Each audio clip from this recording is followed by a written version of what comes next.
میں economic activity کے چلنے سے اس میں بھی پازیٹیو انڈیکیشنز ہیں.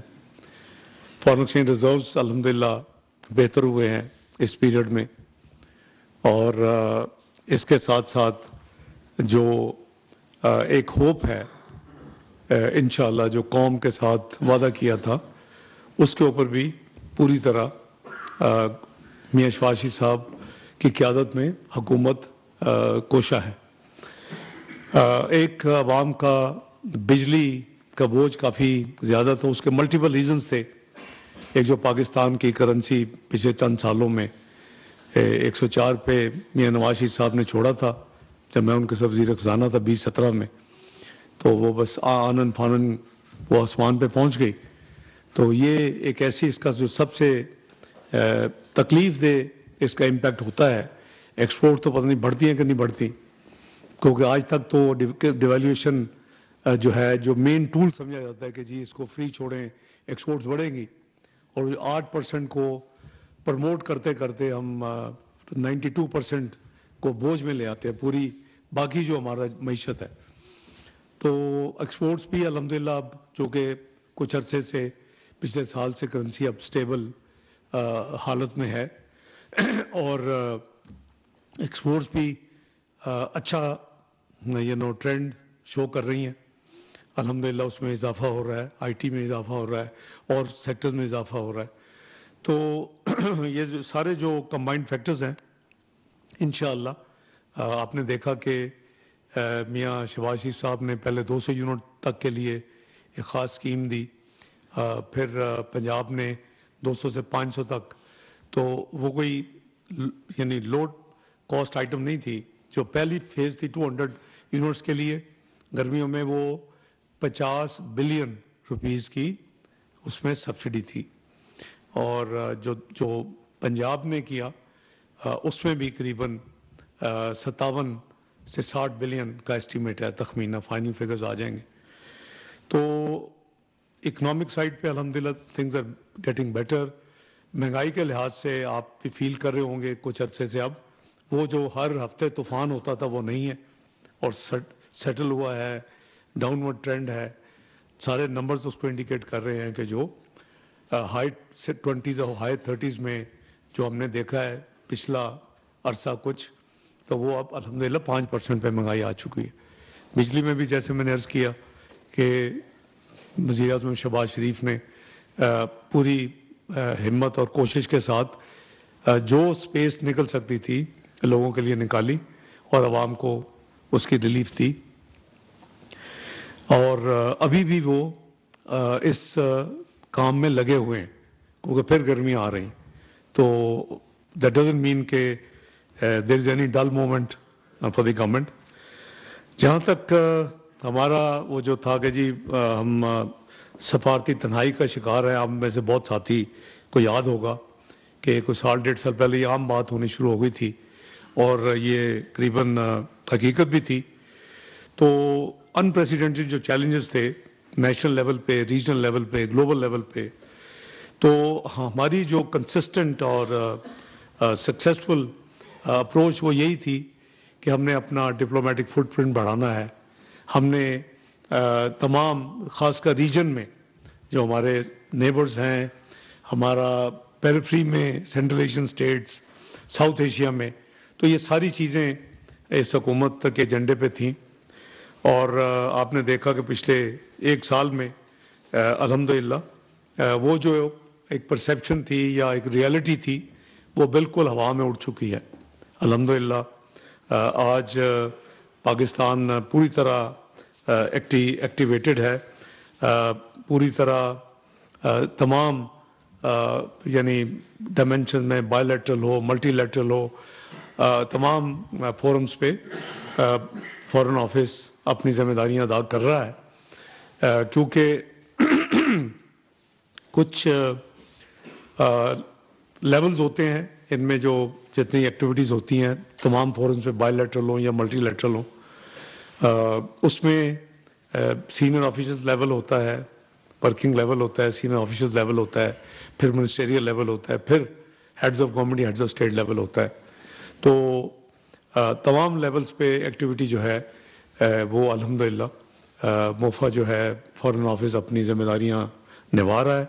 और उसके साथ साथ मैं अगर आपको थोड़े से रिमाइंड करा दूं कि 2024 में जो 10 महीने थे वो हमने कहाँ तो कोशिशें की। इसका जो कोर हमारा अपार्ट फ्रॉम इकोनॉमिक डिप्लोमेसी, जो मैंने पहले दिन आके अपने साथियों को कहा था फॉरेन ऑफिस में कि आज से हम कन्वेंशनल डिप्लोमेसी के साथ साथ इकोनॉमिक डिप्लोमेसी भी करेंगे, क्योंकि अब दुनिया में economy is the name of the game. वो प्रेसिडेंशियल डिबेट में वो प्रेसिडेंट क्लिंटन ने अपने ओपोनेंट को कहा था इट्स इकोनॉमी स्टूपिड, अगर आपको याद हो। तो गवर्नमेंट के फौरी बाद एक फर्स्ट न्यूक्लियर एनर्जी समिट हुआ ब्रसल्स में। वो अल्हम्दुलिल्लाह पाकिस्तान के बिहाफ पे मैंने अटेंड किया। और कभी हमारी सिविल न्यूक्लियर एनर्जी पे बड़ी तनकीद होती थी। अब ये अल्लाह ताला का ख़ास करम है कि दुनिया ने उस फोरम पे फर्स्ट था civil nuclear energy summit Brussels में मार्च में। तो दुनिया ने वहाँ अब मान लिया है कि हाइड्रो के बाद जो क्लीनेस्ट और सेफेस्ट एनर्जी है, ग्रीन एनर्जी या सेफ एनर्जी, वो सिविल न्यूक्लियर है। तो मैंने पाकिस्तान के बिहाफ पे अपना इंटरवेंशन भी किया, अल्लाह का शुक्र भी अदा किया।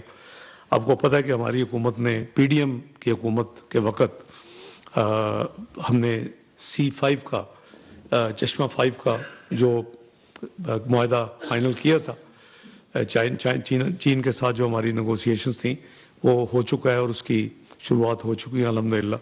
इंशाल्लाह वो बड़ा कामयाबी के साथ वो इंशाल्लाह अब पाया तकमील तक पहुँचेगा। जो मियाँ नवाज शरीफ साहब के ज़माने में K2 K3 दोनों कराची में जो हमने न्यूक्लियर शुरू किए थे करीबन 2500 मेगावाट के दोनों मिला के, तो वो भी पाया तकमील तक पहुँच चुके हैं।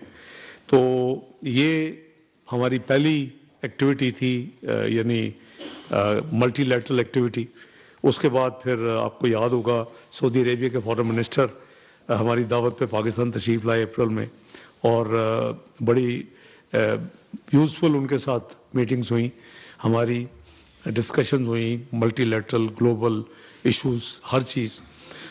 फिर उसी महीने में आपको याद होगा कि मरहूम ईरान के जो प्रेसिडेंट थे वो और उनके वज़ीर ख़ज़ाना तशरीफ़ लाए और बड़ी अच्छी मीटिंग्स हुई। और मुझे याद है कि इसी कमरे में उनके वज़ीर ख़ारजा और मेरी आपसे गुफ्तगू भी हुई। Fast forward world economic forum जो सऊदी अरेबिया में हुआ, उन्होंने थीम थी उनकी global collaboration growth and energy, Riyadh में जो हुआ वो भी अप्रैल में था। उसमें पाकिस्तान ने अल्हम्दुलिल्लाह पार्टिसिपेट किया। उसके बाद उसी अगले महीने में OIC समिट था बेंजोल गैम्बिया में, उनके कैपिटल बेंजोल में। तो मेरी ड्यूटी लगी कि मैं मिनिस्ट्रियल मीटिंग भी अटेंड करूं और साथ मैं समिट जो है उसमें भी पाकिस्तान की नुमाइंदगी करूं। तो अल्हम्दुलिल्लाह वो बड़ा कामयाब था।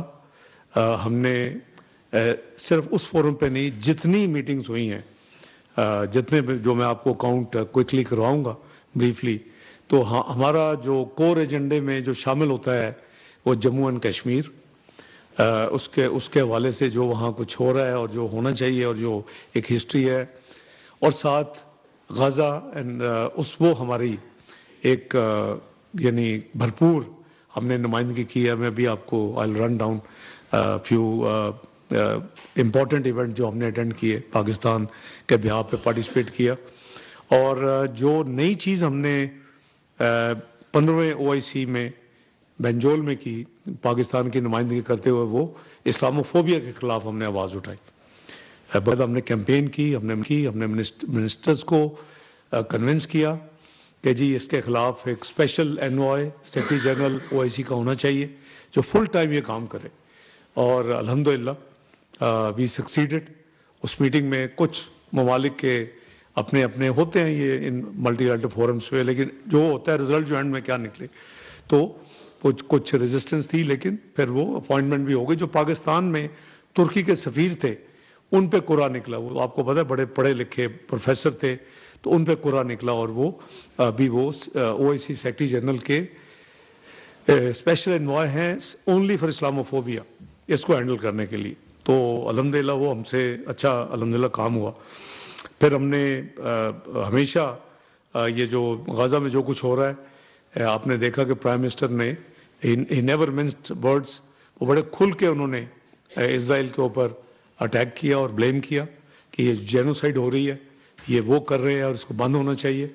मेरा नहीं ख्याल कि बहुत ममालिक के सरबराहान ने इतनी दिलेरी के साथ गाज़ा की जो है मामले को टेक ऑन किया जैसे पाकिस्तान ने किया। और जिस तरह बाय नेम ब्लेम या जिम्मेदारी भी डाली, वो भी सिर्फ पाकिस्तान चंद 2-3 ममालिक में से है। तो मैं समझता हूँ कि एक मुसलमान मुल्क होने के नाते और एक OIC की फैमिली का मेंबर होने के नाते 57 मुस्लिम ममालिक का जो एक ऑर्गेनाइजेशन है, ये हमारा फ़र्ज़ है। और वो मियाँ शहबाज शरीफ साहब ने बतौर वज़ीर आज़म और मैंने बतौर नायब वज़ीर आज़म या वज़ीर ख़ारजा हर फोरम पे उसके लिए आवाज़ उठाई है और इंशाअल्लाह आवाज़ उठाते रहेंगे। हमने नो अनसर्टन टर्म्स हमने कहा कि जी जो रेजोल्यूशंस हैं वो इम्प्लीमेंट होनी चाहिए। जो इंटरनेशनल कोर्ट ऑफ जस्टिस ने जो कहा है इस प्लॉजिबल जेनोसाइड, और ये है हमारी डिप्लोमेटिक